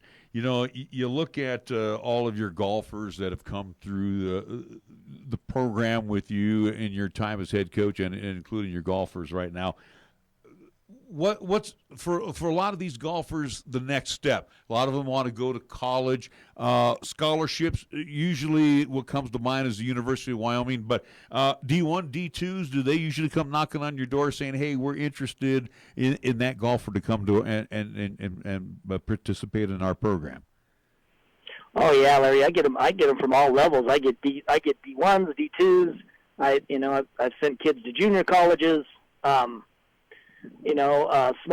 Really small schools. There's a lot of small schools come calling, and last couple of years, the University of Wyoming's come knocking on the door. So there are many opportunities to play golf. So they'll, if they're good enough, they'll get a chance to play someplace. All right, Mike. Hey, thank you so much for joining us. We do appreciate it, and again, continued success with the golf program over at Cheyenne Central, and continued success out at the airport golf course. Well, thanks, Larry. I appreciate it. All righty. Mike LePore joined us here on 1480 KRAE. We're going to take a timeout, and when we come back, Nick, that guy right across the way, has some tickets to give away to the Wyoming Cowboys UNLV game Saturday evening at the War. We're back after this timeout. 1480 KRAE is your home for live play-by-play coverage of high school basketball and football. Hi, this is Nick Brody inviting you to hear all the play-by-play calls of East, Central, and South football and basketball. You'll hear the conference action along with the postseason, and during the basketball season, 1480 KRAE features both boys and girls games. Catch all the exciting calls on AM 1480 KRAE, also streaming the games worldwide on the web at 1480KRAE.com. When you say Mondello Pizzeria, think authentic Italian. When you say Mondello Pizzeria, think made fresh from scratch. When you say Mondello Pizzeria, think great pizza, delicious Philly cheesesteak, superb hot and cold Italian sandwiches, meatballs, sausage and special subs, calzones, crisp salads, and great service. When you say Mondello's Pizzeria, think unmatched Italian taste. Mondello's Pizzeria, 1507 Stillwater Avenue, your only true Italian stop for lunch or dinner. At Platte Valley Bank, we love to see our customers come through the door. Well, we know life can be busy and you don't always have time to come to the bank. That's why we offer user-friendly online and mobile banking products with features such as bill pay, recurring transfers, mobile deposit, and now digital wallet. At Platte Valley Bank, you can manage your money how you want, when you want. Whether you prefer to bank in person, over the phone, or online, Platte Valley Bank makes it easy to take care of your finances. Platte Valley Bank, member FDIC. Hi, this is Dr. Ruby Zubrod with Brandt Audiology and Tinnitus, reminding you to hear the sounds of nature. Plan your next hunting trip to protect your hearing from the damage that comes from the harmful muzzle blasts by using good hearing protection. Brandt Audiology and Tinnitus can help with basic custom-fit earplugs to devices that can protect your hearing while allowing speech and sound to filter through. Call us at 307-426-4327 to make an appointment today or visit our website at brandtaudiology.com. We are the key to your cleaning success. The Key People that provides affordable office and professional cleaning services for over 40 years with exceptional customer care. All of our contractors have background checks and are licensed and bonded. We guarantee you a safe and secure service that is tailored to your individual and business needs. The Key People do not impose year-long contracts, and all quotes are free, confidential, and personalized. Call Key People at 1-800-468-8283. That's 1-800-468-8283. At Medigap Pharmacy, we concentrate on nothing but your medications and your health. Each location is a locally owned full-service neighborhood pharmacy. We won't make you walk through aisles and aisles of stuff or wait in a long line. Instead, we'll always make time for you by listening, answering your questions, and explaining your prescriptions. Medigap Pharmacy. We'll always make time for you. Medigap Pharmacy, 1947 Bluegrass Circle, next to Texas Roadhouse in Cheyenne. Or call 635-3712. Taco Tuesday is calling. Tuesday! That's the sound of tacos packed with seasoned beef and classic toppings for an amazing price. Save on seasoned beef tacos every Taco Tuesday at Taco John's. Craver Savers. Crunching. Taco John's. Bigger, bolder, better. Answer the call of Taco Tuesday with 89-cent seasoned beef tacos every Taco Tuesday. Here's the latest weather forecast on 1480 KRAE. For today, it'll be sunny with highs around 80 and winds out of the west at 15 to 20 miles per hour. Then for tonight, it'll be clear skies with lows around 44. On Wednesday, it'll be sunny with highs around 72. And on Wednesday night, it'll be mostly clear with lows around 41. Tired of lazy and predictable sports talk radio? We know you are. This is Cheyenne's new sports radio home. It's Wyoming Sports Talk Today, and it's right here on AM 1480 KRAE.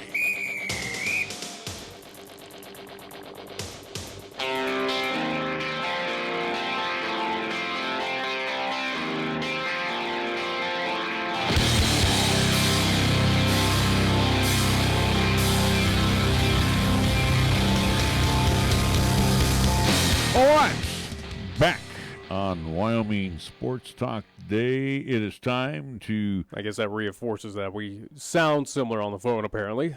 Do we? Nothing against I don't think LePore, we but sound the same.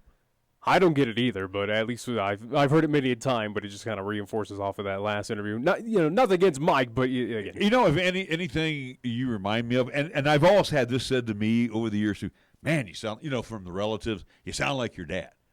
Well, actually, as I hear in my headset, you sound more like my dad, your grandfather, not you, than I do. Then you sound like me because I just have that unique voice.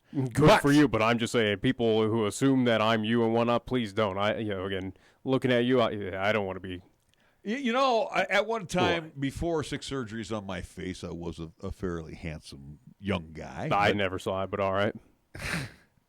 Anyway, so unfortunately, again, my one jab of the week. So unfortunately, because you got yours in the picks, you got half of me in you. So you know what? You're going to eventually get uglier then too. Nah, hey, real quick, you got the rare cancer, so yeah, the 1 in a million. We never talked about it yesterday before we give away those tickets because I know you were embarrassed because you actually sucked all weekend. I had all the teams right. It was just, again, no, you didn't. Stupid plays by – you go to the Baltimore game against Kansas City, one late touchdown by the Ravens that cost – That's why you play the points. Yeah, but it was just, again, stupid plays. I get why people lose money or at least, again, go crazy about picks and all this stuff. But even when it's just for fun or at least nothing major's on the line – I get it. We're looking at a few of those contests. I had the teams pretty much all set in stone. Again, what am I going to do with Baltimore getting a last-second TD? I know, but San Francisco causing all those turnovers. Now, we both lost that game. Of course, that was the only game I lost. But what was that final mark that we had for the week? I was 4-1, and you were 1. No, you were 3-2 because, again, I'm going to go off of Tulsa where they were 3.5. And I read into this at the half point you would still lose. No. Again, from what I read, then obviously you're not a gambler. I could. I'm not a degenerate like you. I took Wyoming and the points. So Wyoming scored 21 points. They got 3.5 from Tulsa. Mm-hmm. That means they scored 24.5 points. Tulsa scored 24. I win 24.5 to 24. You owe me a win. I don't know. For what I read, that it's still attributed to a loss. But somebody out there, get onto our Wyoming Sports Talk. I don't want to get into a gambling situation or at least with that. But I'm just reading what one sports book had. The sports book is wrong. I'm telling you, I win because I got. That's why I'm keeping it 3-2. I'm keeping you at 3-2, and I'm 0-5. Yeah. Well, you're wrong. I'm trying to give you a win because you had one. I don't need your handicap or anything like that. I'll be perfectly fine. Again, going off of 0-5, I can rebound. It's not that hard. You'll have a bad week at some point in time. Well, I'm confident. I will never go 0-5. You did last year. I never went 0-5 ever. You were sub 500 the entire year. But I didn't go 0-5. I at least would win a game. I don't know. You about sucked all weekend long. I had them right. Again. Wrong answer. I was just off by points. There you go. The point spread. I get that, but I'm just saying. And I'm telling you on Tulsa. Stupid rogue plays is what cost me. And I'm telling you on Tulsa, we won by a half point. Whatever. I'll alter it whenever I feel like it. But well, you're making yourself look dumb because I'm telling you. I read it again. I'm reading off of one sports book. You're talking to a guy who's been to more sports books than you ever have, and you lived in Vegas. I'm not a degenerate gambler like you. I'm not a degenerate gambler, but I know how to take point spreads. If you give me, and again, a lot of gamblers like that half point because they like it or dislike it because you can benefit like we did. We would have won. If we were in Vegas, we would have won if we took the Cowboys by that half point. Sometimes, if we'd have took Tulsa, we'd have lost. So anyway, it's got its advantages, it's got its disadvantages. All right. Anyway, you have a couple of tickets you want to give away, so let's go ahead and do that thing right now. Yes, as we gave away a pair yesterday, and along with also the Summit View parking pass goodies to Chick-fil-A. Today, all we'll be doing is giving away the pair of tickets to go see the Cowboys and UNLV this Saturday. 6 o'clock is kickoff there in Laramie, Wyoming. The whiteout game, also Military Appreciation Day. I think there's another at least add-on as well, too. I think it might be not sure if it's Ag Day, but again, those are kind of the big ones of whiteout and military appreciation day. So again, Cowboys versus the Running Rebs coming up this Saturday. Thank you to all on the Facebook side of things, where if you've not entered yet or found that post, if you've not liked or followed the Facebook page, Wyoming Sports Talk Today, just simply search for that, or it's facebook.com/WYO Sports Talk. At that top of the page is the post where you can enter in 3 chances to win tickets, a pair of tickets for, as we're giving away today, tomorrow, and Thursday as well, too, here on the show. Again, all you got to do is like, comment, and share that post, and those are your 3 entries to have an opportunity to wear a pin, at least a pair of tickets to go see the Cowboys versus UNLV. So, again, shaking up the fishbowl of awesomeness to see who today's winner is, who I will be messaging later after the show of how you come by and pick up your tickets.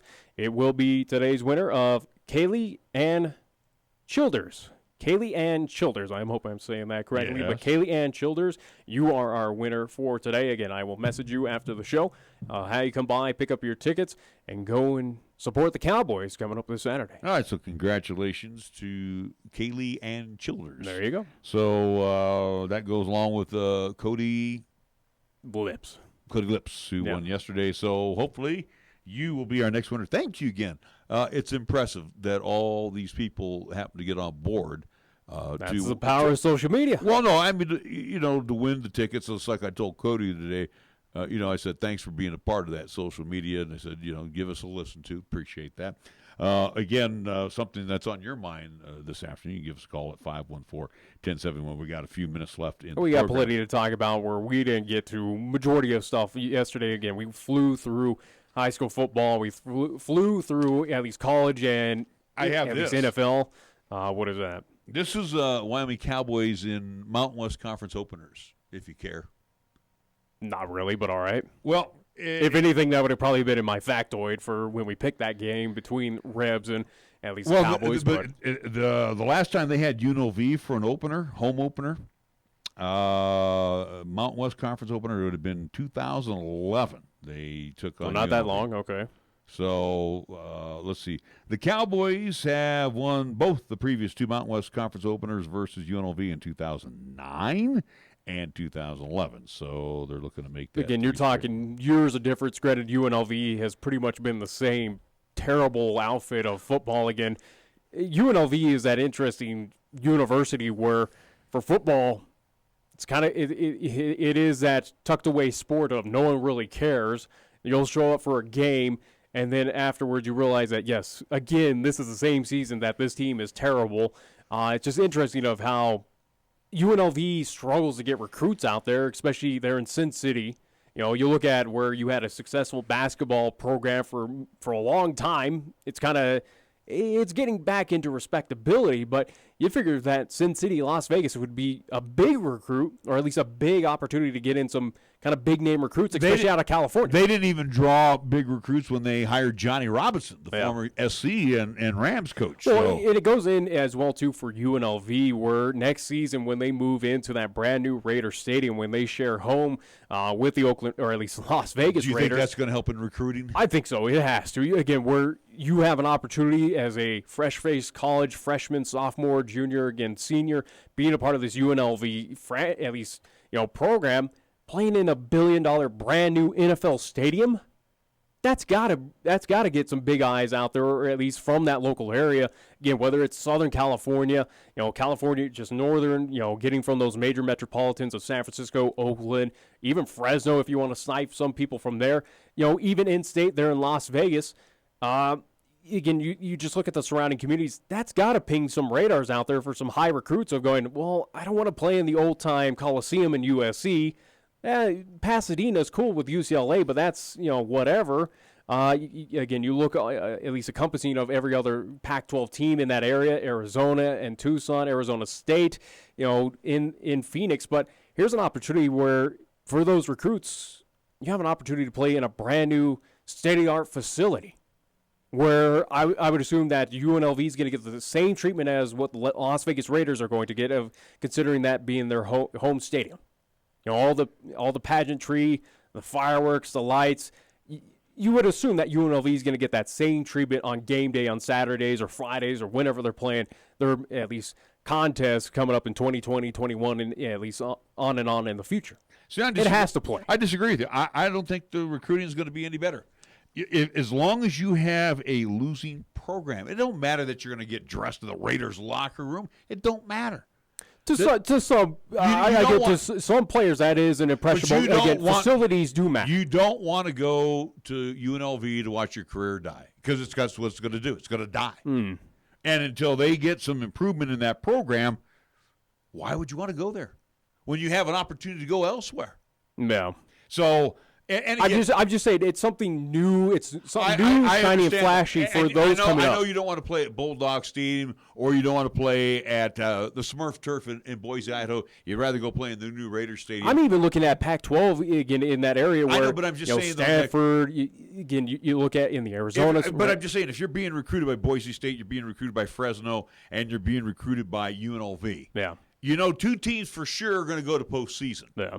The third team, it's a crapshoot. You don't even know if you're going to make 500. Yeah, without a doubt. So, but I still think that it will play at least some part in getting new recruits out to Las Vegas, or at least some eyes, some looky-loos to go, okay, I see what you're doing at UNLV. I'll give you an opportunity. I'll give you a shot to say, hey, Las Vegas is now my new home, and I'm going to play in that brand-new Raider Stadium that's worth over $1 billion right there on the Las Vegas Strip. And we're talking that where right now Sam Boyd Stadium is tucked far away out in the mountains on the east side of Las Vegas out there. It's a situation of now you're playing Limelight right there on the Vegas Strip. That's going to play a lot into recruiting. Well, like I said, we agree to disagree. Real quick here, just a quick note. The 2019 season marks the 21st season of the Mountain West Conference, and this year's Wyoming UNLV contest is the first conference game of the year for both the Cowboys and the Rebels. Wyoming, believe it or not, is at the Mendoza line in Mo West openers, 10-10. UW is 7-6 when opening Mo West play at home, 3-4 when opening Mountain West Conference play on the road. You would assume they could beat UNLV coming up this Saturday. The point spread's a little too out of control for Wyoming, in my opinion. We've seen that the offense struggles. Yeah, but it should be at least for 72-20. I think it should be up there a little bit. By the way, again, I don't anticipate that Wyoming's going to blow out UNLV coming up this Saturday. They should win. I think they but can I do win. not I anticipate. think this game could be won by double go back digits. to the Idaho Vandal game where everyone thought 27-point favorite in that game. Yeah, well, not even close. Yeah, and don't anticipate the same result here. And I bought into that too. And I think UNLV's probably got more talent than the Vandals. The Cowboys have won 4 of their last 6 Mountain West openers, 3 of 5 in the Craig Bowl area. Matter of fact, last year they took on Boise State and got. So basically, you're just taking away all my facts for Thursday. Well, no, but you remember last year that was the game with all the smoke in the stadium. Remember they delayed the game? Yeah, that was awful. They still played it, but again with the wildfires, even though as of today, I think at least this part of Wyoming, I think the eastern half under extreme fire watch with at least strong winds and just the heat. So we'll see what happens, at least with the conditions, if there are wildfires that do spark up before Saturday's I would hope game. not. I would hope it's been really dry. Be a nice fall day for football. It's supposed to rain, though, however, from what I saw Friday and Saturday, so we'll see. Rain as in it's heavy rain? It's not thunderstorms. It just said just rain. Yeah, just showers. I wouldn't even sweat that. It's just going to, But go figure that there's a chance of rain when we go up to Risky Field coming up Friday. So we'll see what happens with those storms. So they got the Cowboys picked by 10. I think that's way too friendly. No. Really? Again, 27 favorite against Idaho Vandals, a Big Sky opponent. That has probably, like I said, I think UNLV has more talent than the Idaho Vandals. And they struggle against that team. I think Cowboys, again, they should win this game without a doubt. They should be 4-1 after this Saturday. But I think they sneak away with a 3, 4, 5-point win. Well, it's nothing going to be double digits. I have no confidence. UNLV doesn't play any defense. They give up 32 points a game. UNLV, even in terrible UNLV teams, can match pace offense. I understand. UNLV is that type of team that basically relies heavily on its offense, and defense is just secondary. Well, they'll put on points on the board. I'm confident they're going to run the football. That's what they do best. They rush for about 243 yards. Their passing stinks about like Wyoming's. Yeah. So I'm not all that concerned about them throwing touchdowns. Granted, we'll talk more about this with a special guest coming up. I know, tomorrow. but I'm just saying, the 10-point spread. I think that's way too friendly. The over/under is at 48.5 points right now. There's that half again. Well, we don't pick on that, at least. I know, but the over/under is 48.5. I actually think this could be every UNLV game that I've seen has pretty much been a Mount West shootout. Evening game. I would think that they might score more than 48. Both teams combined will score more than 48.5 points. Yeah, probably. I forecast. I really don't know because, again, this offense is so inconsistent of the Wyoming Cowboys. It's a team that really has not impressed me and doesn't. I have no indication that the defense for UNLV it can put on a sucks. double-digit lead over UNLV. I know, but the defense is not good. So I'm thinking that even, not using the Idaho analogy. Do you think Idaho's defense is all that phenomenal? Again, they evidently it was against the Cowboys. Evidently it was, but also too for Idaho, they had a lot bigger guys on that opposite side that were putting putting up a good fight against Wyoming. Texas State the same way. Tulsa. Again, without knowing the actual sizes of what UNLV is putting across the line for the Cowboys' offensive line, it could be another struggle. It could be another, at least, situation for Wyoming of trying to break through that defense, trying to get that run game established. Who knows? We saw for the first time this season Wyoming finally get over the hump, so to speak, in that first quarter and at least be competitive or at least put points on the board, showed some sparks, some sign of life in that first quarter. Will that carry over into Saturday's game? Who knows? I really don't know. UNLV, for all case and purposes, could win this game. They honestly could. Rick, any team could win on any given Saturday. The way this Mountain West has been performing here this without a doubt. That's why I'm just saying, do I have heavy confidence that Wyoming would win this game or should win this game? The needle slightly moves in that way. On paper, they should. But, again, seeing what we got 4 games into the season, I don't have that confidence to just lock it in and go, yeah, you're winning that game.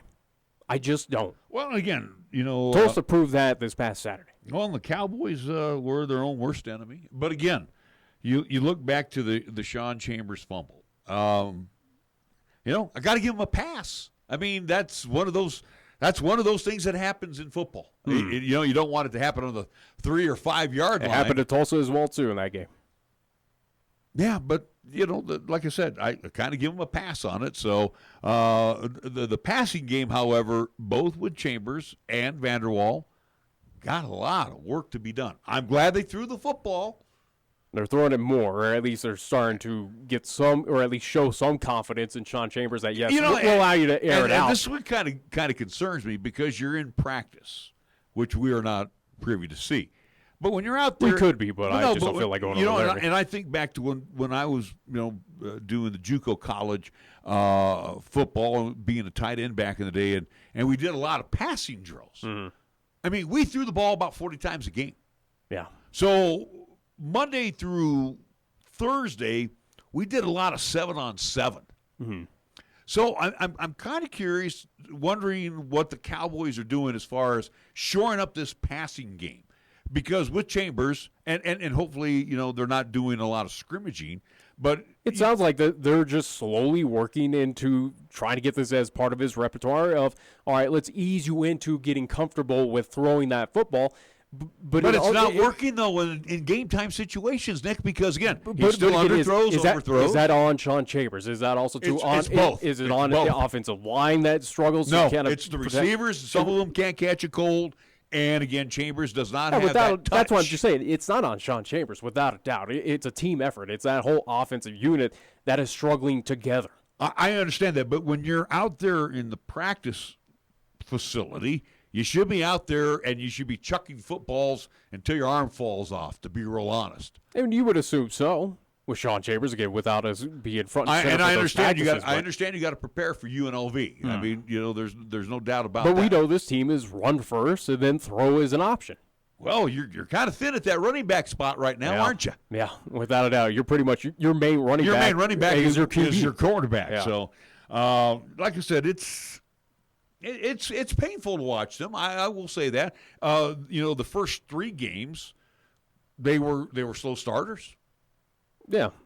So, again, if anything in that Tulsa game, it's improvement of what's happened in the past 3 contests for the Cowboys of, all right, you got over the Schneid, you were able to put points on the board, and you looked alive in that first quarter. But then you fell asleep in quarter 2 and 3. And then found some momentum. Who fell asleep, the defense or the offense? I think the offense did. And again, going back to Craig Bull's press conference, he said, hey, we needed to change personnel. Offense got a little complacency out there. But also we got beat That's up. an issue. But the Cowboys got beat up in that second quarter. I mean, there was guys going down left and right. I mean, it was, and especially at the running back spot. Yeah. And you already were down a running back prior to the game. But again, in football, in any athletic sport, you are expecting that. You are expecting that, yes, pieces are going to fall down. You're going to have injuries, and that's why you got the depth. That's why you work with those second-teamers, third-teamers, get them those reps to prepare them to get in those situations. Right now you're getting down to true freshmen that probably would be wearing a red shirt here by the end of the season.